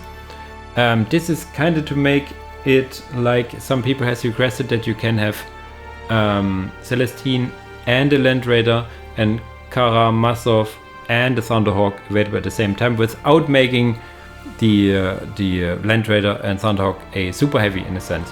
So this is kind of now a special way of implementing multiple heavy units for Witch Hunters, as both units still require only a relic, but no longer share a cap. You can get Saint Celestine and the Land Raider, and you can get Lord Karamazov, like the, what is it called? The Throne of Justice, I think it's called, or something like that, and the Thunderhawk at the same time. But as these now are now considered quote-unquote relic heroes, and both require a research, the research got increased and takes longer, and they still require only a relic. So you can get both, but it's more pricey. So you get, basically you pay more instead of having to have a critical, kinda makes sense. And the weapons of the two have be increased also, that they are now in this new role as basically relic heroes. In the UI, okay, they are considered as heroes in the UI, which is nice. They are showing up as heroes and no longer rewarded in survival as Uber reinforcement, replaced with the Witch Hunter variant of the Sisters of Battle Faithblade. There you go. You get a Faithblade now for the Witch Hunters in survival. Nice. The Arbeit Smoke grenade launchers this is only visual, is now a tear gas grenade launchers, so it looks more like police tear gas now. Stat-wise is still the same. The St. Catherine Divine Intervention Victory Edition has been retired, as you can get St. Catherine as a tier 2 Titan always. The backup of the VC exists for those who wish to re-enable. Okay, if you like tinkering with the mod yourself, you can still enable it, but it's also one of the things to reduce the load of victory conditions, which is in general quite high, so it's still, I mean, Unification is all about customization as well, so there's a point to have quite a lot of Victorian editions, but also like it's always kind of managing, like, do I want to have like all the different options, or what options are really making sense or not. So this is a case where it got removed. Okay, lastly, Ynnari over here. Same hallucinogen grenades as for the Harlequins. Now can affect both demon armor types. The Hornet, which is something that was reported and shown to be too strong, is now a bit higher on cost, and complete rework of its weapons. So to say what has been done is that the Hornet weapons are now using the same values as the Warwalker weapons, and the Hornet has one additional weapon which now kind of works like a melter. So the in general lower damage, of course. It is still faster than the Warwalker, and that's why it costs a bit more, and has now on top of it also new custom voiceover. The Swooping Hawks, we had it earlier for the Eldar, more or less at the very beginning of the video, that they are too tanky for the Ynnari and too squishy for the Eldar, so they are now 350 per model for both, and the Axark is also 450 HP, so this is the same as for Eldar. And the reinforcement cost has been increased, and production cost also. This is, I think, the same or more similar to the Eldar cost over here. Maybe I think even a bit higher, as you do not need to get this long add-on for them. Reduced Eve Rain's production cost a bit in terms of power. This was also a community request, as the power basically meant you put all your tier 1 power models in her. Some T-bows fixing for the Visarok, which is always nice. Any leftover Ynnari units that did not spawn souls, or did spawn souls, which was not intended for some, has been fixed. So this was overdue, but is now finally done. Okay, there are also some new maps and / map adjustments. The fire's hardest random pings no longer be consistently displayed with. Okay, there you go. New Rin City adjustment, the spawn marker. There you go. Iron Cage incident, given artillery gets corresponding to the affections. Okay, there's some for the survival maps over here. There's Whiskey Outpost map remade, minor visual improvements and fixes to a handful of maps, and this is big, as Definitive Edition no longer supports the option in the mod manager for disabling the fog. So this has been done, that all the maps have now the fog reduced and the flyer fix brought into it. It doesn't state with the fog here, but I tell you that it was, I can assure you this was done. Some more general stuff, the full compatibility, I already mentioned it. This is something I really like. The Definitive Edition has new loading screens. Courtesy to Mafia, one of the guys posting very nice screenshots of the game. This is kind of like a logical conclusion, as like all the icons for the units also are made by the models and units in the mod itself, no longer like lore or miniature icons or whatever.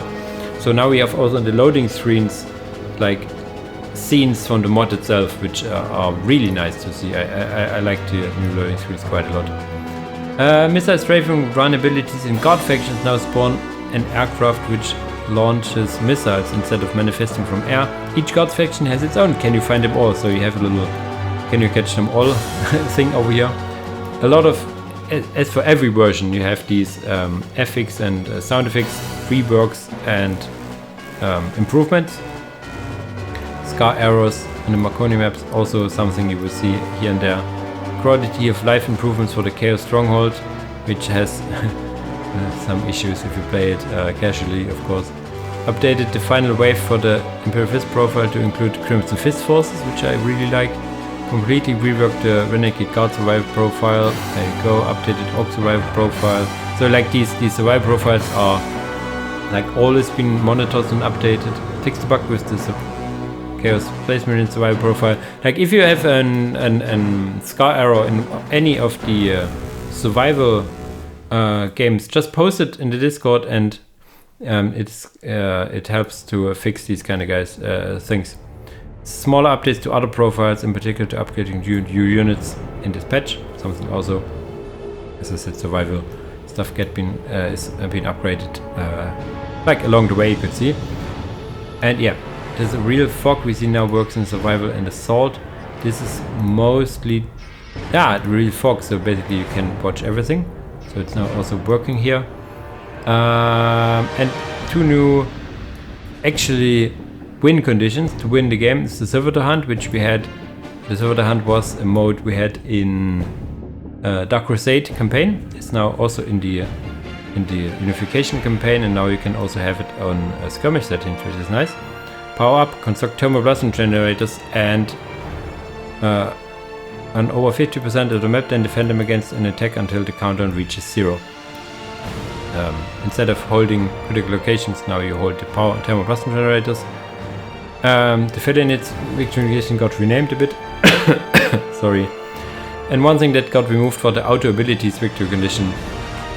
Well, it's such a big mod, and then you have auto abilities, which kind of screws with the engine anyways, because it was not meant for this, and it's a big hassle to keep updated. So this got now be removed. It was an idea, but it's not feasible.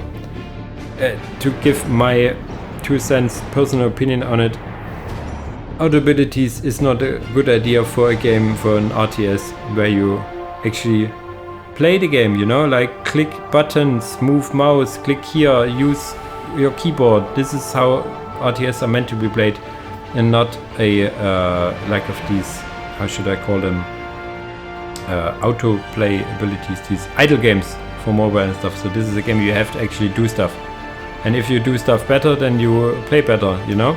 So this auto abilities, this does not make a lot of sense, and kind of glad this got removed. Many fixes and improvement across the mod concerning icons, index and stuff like that. Hotkeys and last assets to Lect 1 now have. Various miscellaneous bug fixes.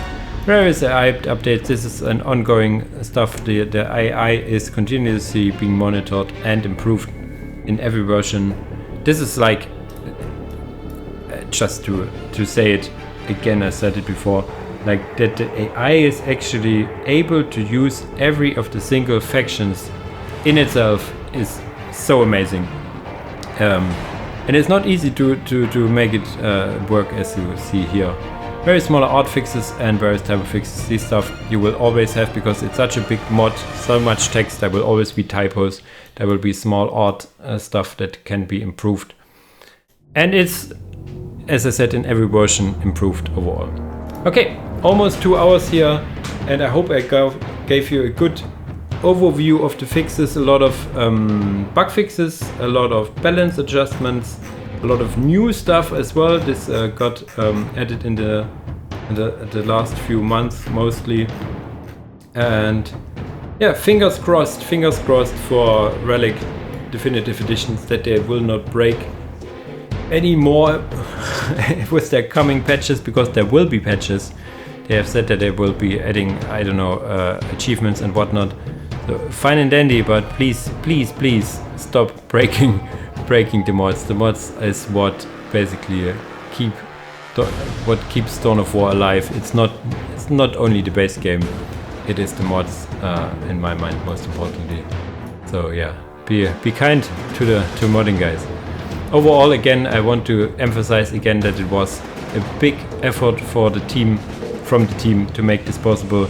You see, this mod was disabled over centuries, over years, and to make it like compatible with like a new version of the game in a few months is like absolutely amazing. Everybody that is nagging when it will come out, just take a step back and acknowledge how awesome it is that it will now finally work for all of you guys. There was a lot of work, as I said, from the team. And yeah, I want to again, thank the team for letting me be a part of it, to listening to my feedback. I listen, of course, to a lot of your feedback you put around and stuff that I see. Yeah, before I talk on and on, guys, as usual, thanks for watching and see you in the next video. Bye bye!